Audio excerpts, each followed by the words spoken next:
Hey there. Thanks for listening to the Greg Laurie podcast, a ministry supported by Harvest Partners. I'm Greg Laurie, encouraging you, if you want to find out more about Harvest Ministries and learn more about how to become a Harvest Partner, just go to harvest.org. So when you're filled with anxiety and fear and worry because of a problem you're facing, consider this: God is bigger than your problem. And if you have a big God, you have a relatively small problem. And if you have a big problem, do you realize how big your God actually is? That is why in the Lord's Prayer, Jesus taught us to pray, "Our Father who art in heaven, hallowed be your name. Your kingdom come, your will be done on earth as it is in heaven." And then ultimately we get to the request, "Give us this day our daily bread." But effectively Christ is saying, when you pray, just contemplate the awesomeness and the greatness of God before you start firing off your petitions. It's okay to ask God for things. You should. It's okay to call out to the Lord for help, but remind yourself of the power, majesty, and greatness of God, and it puts your problems in perspective. Have you ever wondered why, when you leave church, a lot of times you feel better than when you came in? The reason is because of amazing preaching by other pastors here at Harvest. No, I think the preaching plays into it, but I don't think it's any person. I think, what is it all about? I come in and what do I spend a good part of my time doing? Magnifying God. Magnifying God. And so as I'm thinking of God's glory and His power, and I'm sort of casting my problems aside, and I'm worshiping Him, then I hear a message, hopefully, that reminds me of God's love and His sovereignty and His power and all those things I need to be reminded of. And I leave, and now I have the same problems leaving that I had coming in, but all of a sudden I don't see them in the same way. It's all about perspective, isn't it? And so He's your King who's in control of your life. One day Jesus said to His disciples, "Let's cross over to the other side." And they got in the boat, made their way across the Sea of Galilee, which is actually a massive freshwater lake.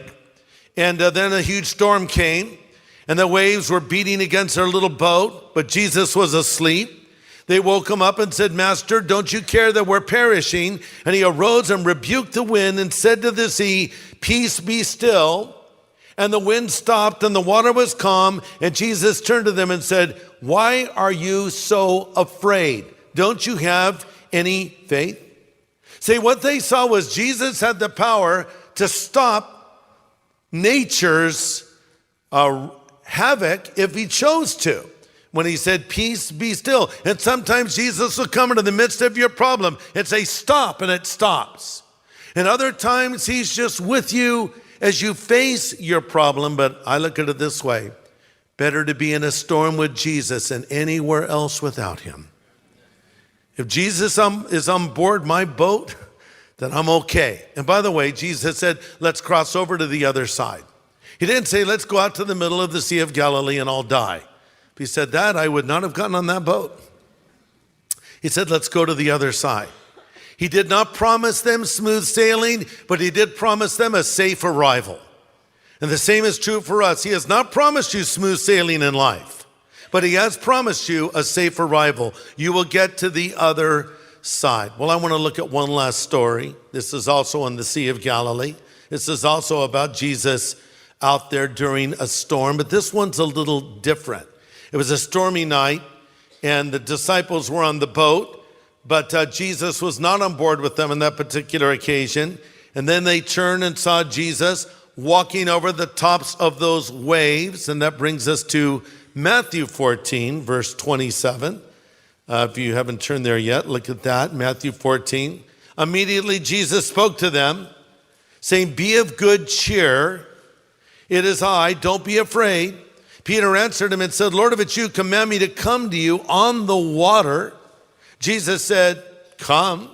And when Peter had come down out of the boat, he walked on the water. And when he saw, you might underline those two words, he saw the wind was boisterous, he was afraid. And beginning to sink, he cried out, saying, "Lord, save me." We'll stop there. So why did Peter sink? Because he was afraid. Fear makes us sink. We all know the feeling. Everything's going great.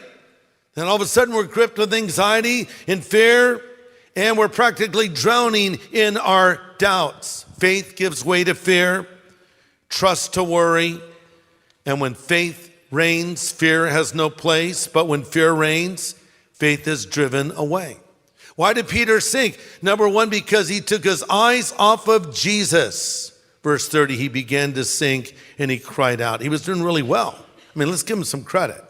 You know, people critique Peter because he was so outspoken and said, honestly, some pretty crazy things, but there's a lot of ink given to Peter. He talked to Jesus and made many statements, far more than any of the others in the gospel. So he had a lot to say. You always know where you stood with Peter. But hey, he's the only guy that had the courage to actually try to walk on water. And Jesus actually said, come, and he came, and of course he began to sink. He started to sink. Why? Well, he took his eyes off of Jesus. So when we're looking to Jesus, we can do crazy things, wonderful things, faith-filled things, seemingly impossible things. But when we take our eyes off of Jesus and we allow our minds and hearts to be filled with doubt, fear, and anxiety, we can start to sink just like Peter started to sink. But when that happens, here's what you need to do. Cry out to Jesus. Look at verse 30. Beginning to sink, he cried out, Lord, save me. There's nothing wrong with doing that. What is it that is in us that makes us say, well, I can fix this.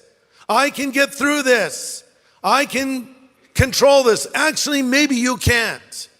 And really what you need to do is call out to the Lord. Oh, it's a sign of weakness. I actually think it's a sign of intelligence. I think it's a sign of stupidity to think you don't need God's help.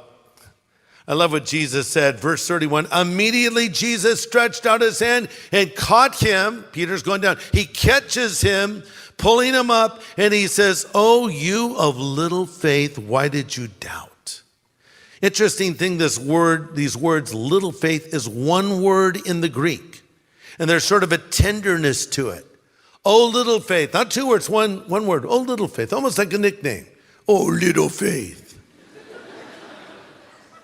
Buddy, I know I named you Peter, and I know that means rock. And I know rocks sink. But hey, man, you were doing well.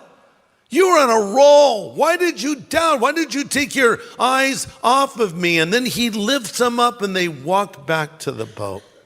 Maybe you're sinking right now. You're filled with fear and anxiety and worry, and you feel defeated. Maybe you're in the grip of some addiction. You say, oh, I can handle it. I've handled this before, and then you've fallen. You've fallen off the wagon. And you're back in that same state again. You never thought you'd be there again, but there you are. And you're wondering, can I ever get out of this again? I feel like I'm sinking. It's the worst it's ever been. Or maybe there's somebody that has a marriage that's unraveling. You think, I don't think there's any hope for my marriage. Or there's somebody else that's dealing with some other problem, but you need to call out to the Lord. And remember that God is in control of your life. I love Romans 8:28. I already mentioned it once. But I'd like to now mention the verse that follows it, 8:29. Romans 8:28 says, for we know that all things work together for good to those that love God and are called according to his purpose. Verse 29, for whom he foreknew, he also did predestine to be conformed into the image of his own dear son. So here's how it works. Something bad happens and we quote Romans 8:28. Well, all things work together for good. So no matter how bad it is, it's going to be good. That's not what the verse says. It says all things work together for good. It doesn't even say that God makes all things good, because some things are bad. If you lose a loved one, that's bad. That's sad. That's hard. Well, it'll work together for good. No, God will bring good despite this tremendous loss. There's other hardships you maybe have faced, and don't try to think that everything has to become good. God will bring good despite some of the bad things he allows in our life. But here's now the big picture. One day when I get to heaven, I may realize that those so-called bad things were maybe actually good things. I don't know that I could understand that this side of heaven. But on the other side, I'll say, oh, I get it. You were using that to conform me into the image of your own dear Son. You were using that to prepare me for something still in my future, and actually my loved one that died. And I felt so bad about that. They were in pure bliss and happiness, but I was suffering because I missed them. But now I see that you even had a purpose in that. There's a lot of mysteries. We're not going to figure out this side of heaven. So we just need to trust him until that day. But whatever you're going through can be turned around. I read an illustration used by Chuck Swindoll in a book that he wrote about a man that was shipwrecked on an uninhabited island.